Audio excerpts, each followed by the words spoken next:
तर हो मित्रांनो, शेतकऱ्यांकरिता अजून एक आनंदाची, दिलासादायक आणि खूप महत्त्वपूर्ण बातमी समोर निघून आलेली आहे मित्रांनो. तर महाराष्ट्र राज्याचे कृषी मंत्री दत्तात्रय भरणे मामा यांनी कालच गोपीनाथ मुंडे सुरक्षा अपघात सुरक्षा सानुग्रह योजनेच्या माध्यमातून याकरिता शेतकऱ्यांकरिता एक खूप महत्त्वपूर्ण अपडेट दिलेले आहे मित्रांनो.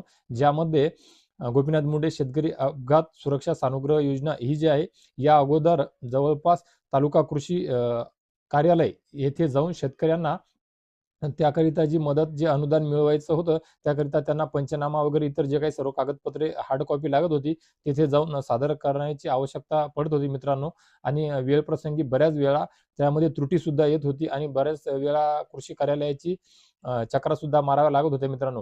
परंतु आता डिजिटल युगामध्ये एक खूप चांगला निर्णय घेण्यात आलेला आहे, की हे जे गोपीनाथ मुंडे शेतकरी अपघात सुरक्षा सानुग्रह योजना आहे, ही आता थेट महा-डी-बी-टी पोर्टलच्या माध्यमातून शेतकऱ्यांना या अनुदानाचा लाभ देण्यात येणार आहे मित्रांनो. ज्यामुळे शेतकऱ्याला आता तालुका कृषी अधिकारी कार्यालयामध्ये जास्त चकरा मारण्याची आवश्यकता सुद्धा पडणार नाहीये आणि घरूनच शेतकरी या योजनेचा लाभ घेऊ शकतील. आणि एवढंच काय, तर या योजनेचं आपलं स्टेटस कुठपर्यंत आलेलं आहे, आपलं कोणत्या टेबलवर कागद गेलेला आहे, किती वेळ लागू शकते, त्याकरिता काय पाठपुरावा करायची आवश्यकता आहे, या साऱ्या गोष्टी आता त्याला स्वतःच्या घरीच, स्वतःच्या मोबाईलवरून किंवा कॉम्प्युटरवर, सी-एस-सी सेंटरवर, ऑनलाईन सेंटरवर कुठूनही स्वतः सुद्धा तक्रार करता येईल.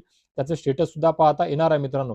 तर 19 एप्रिल 2023 पासूनच स्वर्गवासी गोपीनाथजी मुंडे यांच्या नावाने गोपीनाथ मुंडे शेतकरी अपघात विमा योजना चालू करण्यात आलेली होती.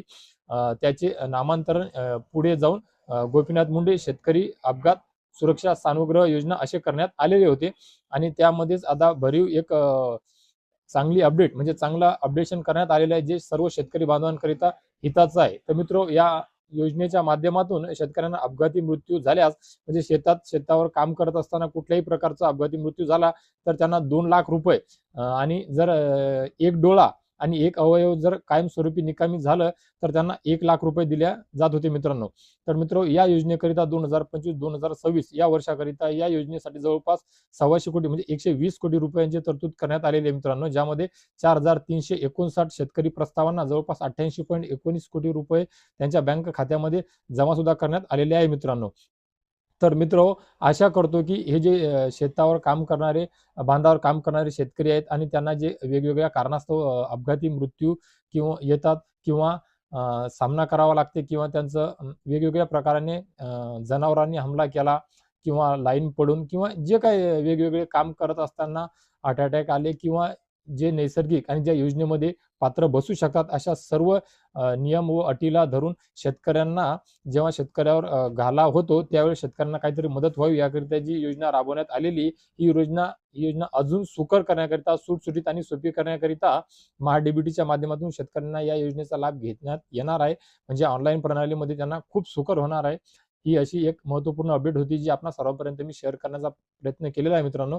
तर आशा करतो नक्कीच आपणा सर्वांना, शेतकरी बांधवांना ही माहिती खूप महत्त्वपूर्ण ठरेल, खूप महत्त्वपूर्ण वाटली असेल. तर अशीच माहिती वेळोवेळी, विश्वासार्ह माहिती, नवीन माहिती आपणा सर्वांपर्यंत मी पोहोचवू शकेल, याकरिता माझ्या चॅनलला सबस्क्राईब करा, पेजला फॉलो करा, व्हिडिओला लाईक करा, बेल आयकॉनचे बटन दाबा आणि सर्व शेतकरी बांधवांपर्यंत, शेतकरी पुत्रांपर्यंत ही माहिती, हा व्हिडिओ पोहोचावा, याकरिता या व्हिडिओला सुद्धा त्यांच्यापर्यंत सर्वदूर शेअर करा मित्रांनो.